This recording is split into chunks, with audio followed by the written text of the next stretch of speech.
All right, I want to talk just a little bit here about the real purpose behind the NIV.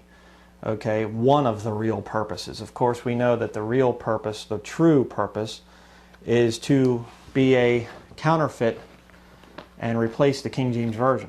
See, if I hold these two Bibles up right now, you can't tell me which one is which just by looking at the back. They both look like Bibles. But the reality of it is, they're not the same. Okay, the NIV, I've documented thousands and thousands and thousands of verse deletions, additions, perversions, okay, where there is a clear agenda to destroy vital doctrines that appear in the King James Version. Okay, the Roman Catholic Church is behind the NIV. It was partially translated at Catholic University. It's based on the Vatican's text. The Nessel's text is made under the supervision of the Vatican. So it is there's definitely, I've done other videos on it, you can watch those. But there's another purpose to the NIV. And a lot of you know this already, but I'm just going to go over it in more detail today. But the NIV is owned by Harper Collins Publishing. Harper Collins is owned by Rupert Murdoch, the owner of Fox Television. So why would a guy who basically owns secular television and also prints pornography and sex manuals and things like that, why would he want to buy a Bible? Well, because it's a good money maker. And I'm going to show you from Zondervan's website, I'm going to show you in their own words what kind of activity is going on there. I didn't write this thing. This is from Zondervan Corporation. Okay, so let me show you a little bit more detail. Okay, here we have Zondervan Corporation. I couldn't get the whole link here thing up. It doesn't go the whole way over, but you can go there and you can check it out for yourself.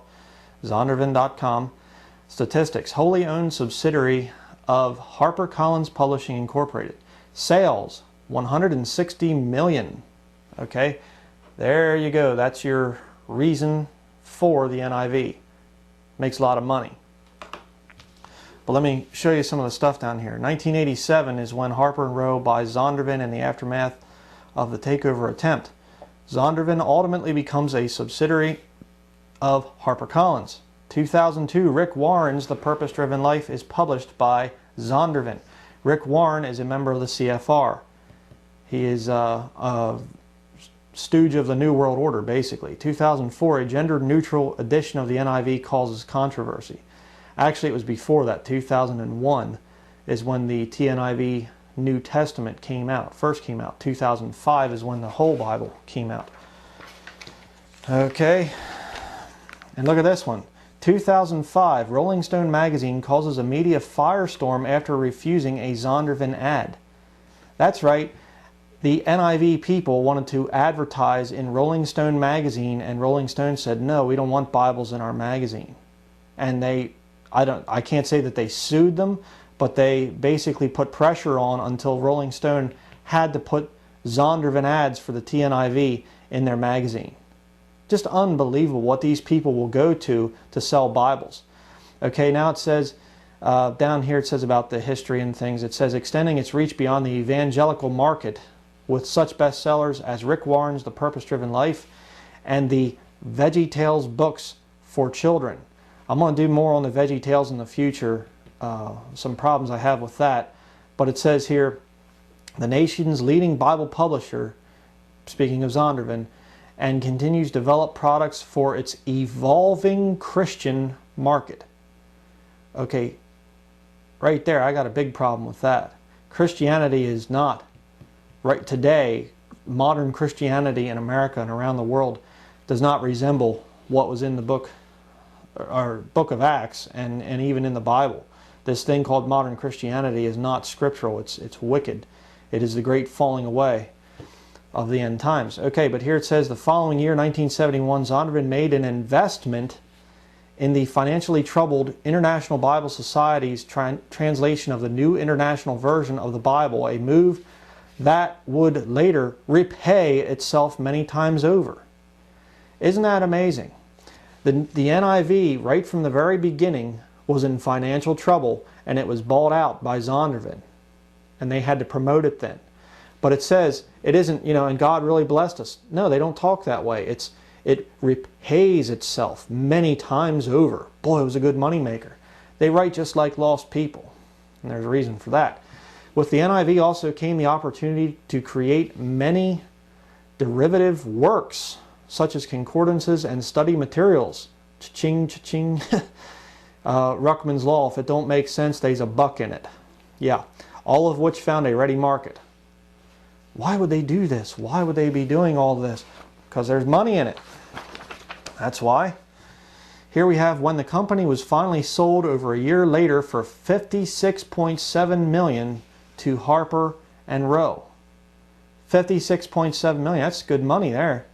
Harper and Row, which soon merged with British religious book company Collins, publishing to become Harper Collins, was owned by News Corporation Limited, headed by Rupert Murdoch. Murdoch's other interests include the Fox Film and Television Studios and several tabloid news publications. Yeah, filthy, rotten tabloids. Zondervan employees and the company's chairman, emeritus, however you say that, I don't care, it's that nonsense, expressed concerns that the publisher's traditional religious evangelical focus would be changed as part of a more aggressive pursuit of profits, much as they had also worried about intentions several years earlier. They were having these big people coming in that were turning it into a big money-making scheme, which is all it is, by the way. In some cases, Zondervan secured authors it might not have been able to attract on its own because of its association with Harper Collins. There you go. More money. By 1991, the company's estimated annual sales were $175 million, up from $106 million just 4 years earlier. So you link up with secular book publishers and boy, look at the increase in profits. Wow, yeah. Does it say anything about God's really blessing us or the Lord really, no, nothing at all. God's not even mentioned. The publishing division issued an average of 130 new titles a year, including Bible editions tailored to specific audiences such as women and teens. Now, if you go to a used bookstore, you will find just title after title. Women's Devotional Bible, Women's New Mother's Devotional Bible, Teens Devotional Bible, Teen Extreme Devotional Bible, Teen Sports Edition Devotional Bible. That's what they have to do to make the NIV sell. You see, the NIV is a dead book, and it needs to be continually revived with new editions. The NIV Bible is what we're talking about here. I just highlighted that to show you it's about the NIV. It says the company continued to capitalize on its successes, issuing many derivative works and variant versions. Increasingly, Bible sales were being targeted to specific niche groups.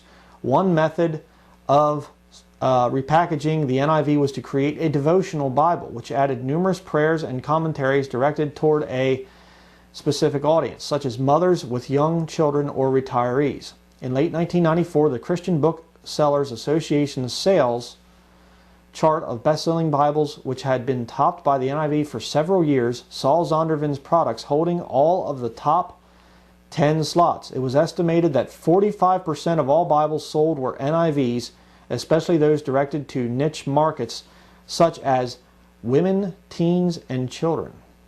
So, like I just got done saying, they had to market it. They had to use secular marketing techniques to sell the piece of garbage that the NIV is.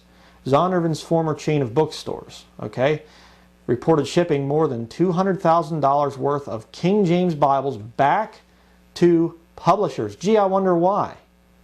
Maybe because the carnal, lukewarm Christians of today don't want the Word of God. They can't understand it because they're spiritually dead, many of them. Despite the industry-wide slowdown, Zondervan was only slightly affected and unveiled plans for devotional Bibles targeted at college students and African Americans. So here, we haven't hit up these people yet for their money. Just unreal. Now let's go to this. It says, when a report in a Christian publication implied the changes were being made to satisfy feminists, anger was stirred up among fundamentalists. and Zondervan put the project on the back burner. The International Bible Society, which was responsible for the NIV and NIRV, also announced it would revise the NIRV back to the older NIV language standards to appease fundamentalists. Now you're going to see this thing a lot among these modern professing Christians. They say, well, we're evangelical, we're not fundamentalists. I'm not a fundamentalist. You know, well, let me just tell you something. I don't walk around calling myself a fundamentalist, but I sure do believe in the fundamentals. And if you do not believe in those fundamentals, you're not saved. Let me show you the 5 fundamentals that make up what is called fundamentalism.